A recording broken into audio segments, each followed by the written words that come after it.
of material Kamadev is opposite the effect of spiritual Kamadev. The effect of the god of lust is the opposite of the effect of god of love, as everyone knows.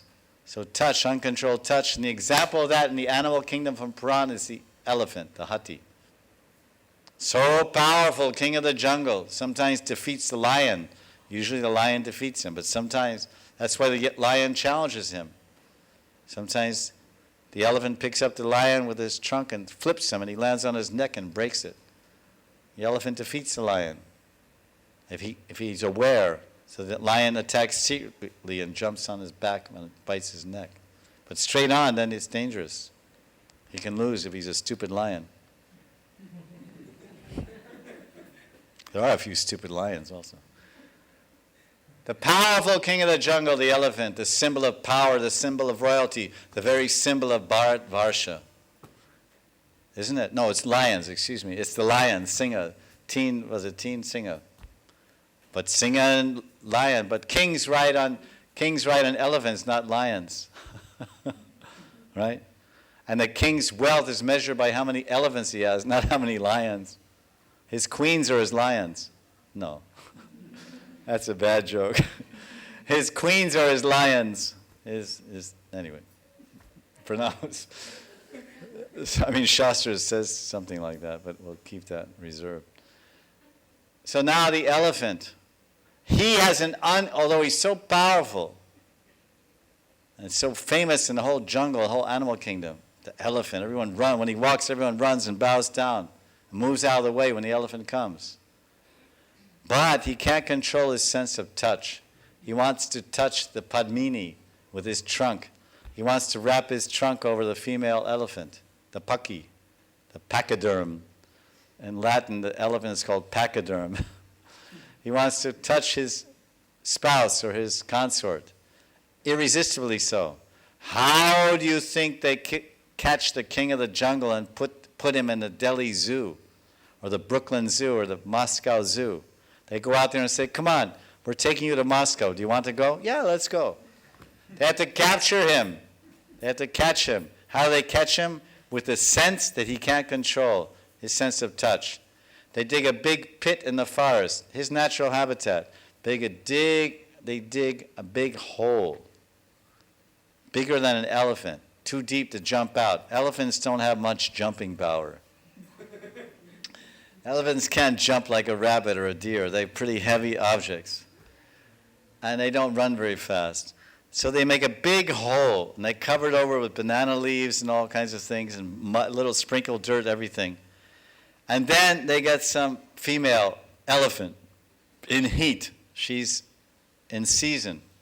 And she's walking through the forest. They bring her to where that male elephant is hanging out or staying, like in the club, in the gym, wherever he may be. Wherever that bull elephant is staying. He may be sitting in the gym, and then they'll bring that female there. Then, forget the weights. I have to build my body. Forget that. I want to build this body. I want to meet this body. So then the elephant, the female runs, and then that powerful king who has so much discrimination, is so careful and wary, he lives for 100 years, 150 years in the jungle, avoiding the predators, avoiding the lions, combating them. He's very careful, always watching. He has huge ears. He can hear everything, can remember everything. He sees a lion, he remembers that lion, how he moves, and so he's very aware to protect himself. Survival is the first law of nature. The elephant has great protective capacities, facilities, large ears and good eyes and very good memory, as you know. Memory like an elephant.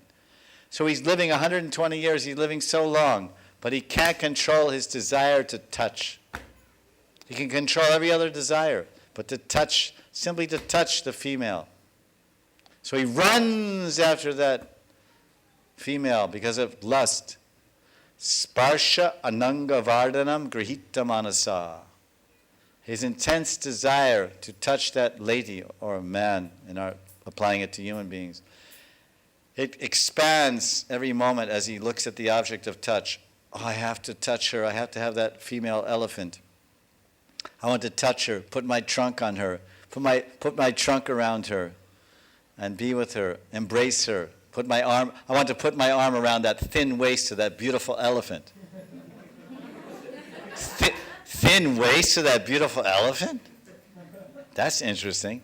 But that's what the man thinks. Oh, look at that thin waist, and the other features are also quite good, attractive.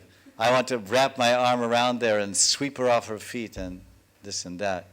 So he has the same idea with his elephant brain. His arm is his trunk, and his girlfriend is a Padmini elephant.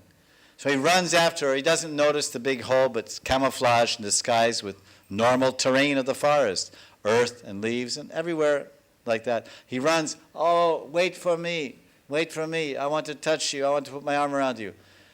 And she is trained to run around the hole. She runs around the hole and saves herself, and he goes, boom, falls 10 feet in the ground. And then next day he's off to the New Delhi Zoo, the San Diego Zoo, finished. His whole kingdom, he was ruling the whole forest, the king of an entire jungle in Africa or in South America. Now he's a zoo animal, a circus animal, dancing like a monkey for 5 peanuts. He was a king of an entire jungle. He could eat 200 kilos of bananas and 100 kilos of mangoes and leaves and fresh spring water. Now he gets some bowl of water and some scraps of biscuits for food and a few peanuts. And everybody looks at him, makes faces, takes pictures. The king became a beggar. The lion became a mouse. The elephant became a slave of the zookeeper because of uncontrolled sense of touch. Now the sages take this analogy and they show us in Puran. That's the poor, unfortunate condition of the less intelligent Pashu. What about human beings? The elephant's sense of touch is so strong he destroys himself. The bee's sense of smell is so strong he destroys himself. The butterfly, patang sense of sight is so strong he destroys himself. What about men and women of this world, human beings? All the panchindriya are super, super strong. Our ears are strong, our nose, our smell, touch, form, everything. Powerful senses. Indriya bal is so powerful. The grame bala, the group of senses are so powerful, they drive us crazy with sounds and sights and smells. The only way out, the only solution is Krishna. Krishna sparsham, Krishna gandham, Krishna shabdam, Krishna rasam. And that's available to the sadhaka. He pacifies and satisfies all of his senses by serving Krishna with all of his senses, like Ambrish Maharaj. The sense of touch, we described how we satisfy our senses by seeing the deity, tasting prasad, smelling, and everything we've covered except touch. How do we satisfy our intense desire which can kill us? Mostly men and women are destroyed because of desire to touch. We say, there's a marriage line, use a marriage ritual in Western countries. It said, I promised with this woman that I'm accepting as my wife, I promise to have and to hold throughout my life. And there's a whole prayer, you can say, promise that one takes in the marriage ceremony in English. I promise to have and to hold and protect and to serve my wife and satisfy for the whole life. And Hindu Dharma, they have something similar. I must be, isn't it? So now, Krishna, we want, that's what I'm saying, that the sense of touch is so powerful, that we want to have and hold that man or woman for life, or at least for a night, or for a weekend, or whatever, until my Ananga Vardhanam settles down, or that intense seizure of my mind, that fire of lust diminishes. So how do we touch Krishna? How do we get in touch with Krishna? How do we keep in contact with Krishna? Hey Krishna, let's keep in contact. Hey Krishna, let's keep in touch. All right, what's your phone number? My phone number is Bhakta Sunil 714. Oh, acha, my number is KRSNA 108 108. Like this. So how to stay in touch, how to touch Krishna. Very easy. Go to the mandir. Go to see Krishna and offer the touch of your body. Offer the sense of touch, your hands, your lips, your forehead, this for the men. You lie in Dandavat Pranam in front of the Thakurji. Then you engage your body, your sense of touch in your body in the service of Krishna by Padasevanam. And then you do Pradakshina, Parikama, Mandir Parikama, Thakurji Parikama, Shalagram Parikama. And then you purify the touch sensation of your feet and your whole body by walking around with your feet. Or you come to the holy Dham on Tirtha Yatra, Vrajadam Yatra, and then you walk around Giri Govardhan, you purify, and you touch a Govardhan Shila or Shalagram Shila, or you touch the Murti Rupam, your own Murti. Then you have your Gopal and you touch him every day, or your Radha and Krishna Murtis. You touch their transcendental forms and bathe them and serve them. Then your sense of touch becomes purified. Or you get mala, Tulsi mala, and you chant Ram Nam, Krishna Nam on your mala, 108 solar jap, solar rounds, so many rounds. And our hands want to touch man and women. Hands are a troublemaker. Usually we don't feel lusty to touch a woman with our feet. A man doesn't see a beautiful woman and say, oh, my feet are really itching to touch that woman, to embrace that woman with my feet. No. The hands want to touch the handsome, romantic man, and the hands want to touch the beautiful woman. The hands are a problem. So what do? Cut off our hands? We sit on our hands and chant Om. Om. That's a good idea. But still the desire will remain in the chitta. The sanskara will remain no matter how much you sit on your hands and chant Om. You must remove the desire by creating a new desire to touch Krishna. That desire comes by associating with Krishna.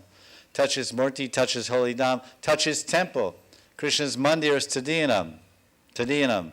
It's divya. When you go and open the door to the temple and put your hand on that door is transcendental. It's called Haridwar. Haridwar, the door to God's land, the door to Hari's temple. And you open that up and then your hand becomes purified. And you touch the holy dham, you take Brajaraj, put your hands in and you touch the holy waters, you take snan, Radhakun, Shamakun, Yamuna snan, Manasi Ganga or Ganga snan, then your whole body is touched and embraced by Ganga Devi, that Chinmoy Rasam of Krishna's Charanamritam, Ganga, or that Yamuna, which is Lila Rasam of Krishna. So the body becomes embraced and touched and caressed by the touch of Krishna, Yamuna Devi, and the holy dham and Giriraj. And then, if you're fortunate, you meet a sadhu, or a saintly lady or saintly woman. You may embrace that lady, if you're a lady, or that saintly lady or the saintly man. Or they may touch your forehead, or they may hold your hand. Your sense of touch becomes purified. And then with your hands, if you make arpan, you make offering with these hands, this very hands which represent the sense of touch, which annihilate and kill the king of the jungle. These very hands annihilate and kill the king of the industry. You can be a CEO of a multi-billion-dollar industry and be a brahmachari, celibate. But somewhere, somehow, at some time, you may see someone that you want to touch. That girl really touched my heart. So I want to touch her, I want to be with her, I want to marry her. So you give up give up. But now you become married. But when these hands are engaged in the service of Krishna, arpan, we take some phal, patram, pushpam, phalam, toyam. With these hands we offer to Krishna. We engage these hands in Krishna's service, then they become purified. They become Krishnized, spiritualized. And then we'll never get destroyed by our desire to touch Maya. We'll never get affected by the material Kamadev, this Ananga, this Cupid, because love of Krishna is filling our hands. Love of Krishna is filling our eyes. Love of Krishna is filling our mouth and our words, the Shabda. And love of Krishna is filling our ears and nose. So when you're saturated with love, you're fully satisfied. Aptakam and Atmaram, the Premi Bhakt. That's what sadhana is all about. It's the path of love. Vishnu sadhana, Krishna sadhana is the path of love, the path of ultimate satisfaction. the path of joy and eternal life. Start now. So offer all of our senses to God. Engage all of our senses, and easily we can get free from the pulverization, victimization of the material god of love, so-called love, Kamadev, Grihita Manasa. So tomorrow we'll continue on this Vraja-bhumi Krishna Grihita Manasa. Jai, Jai Jai Shri Radhe.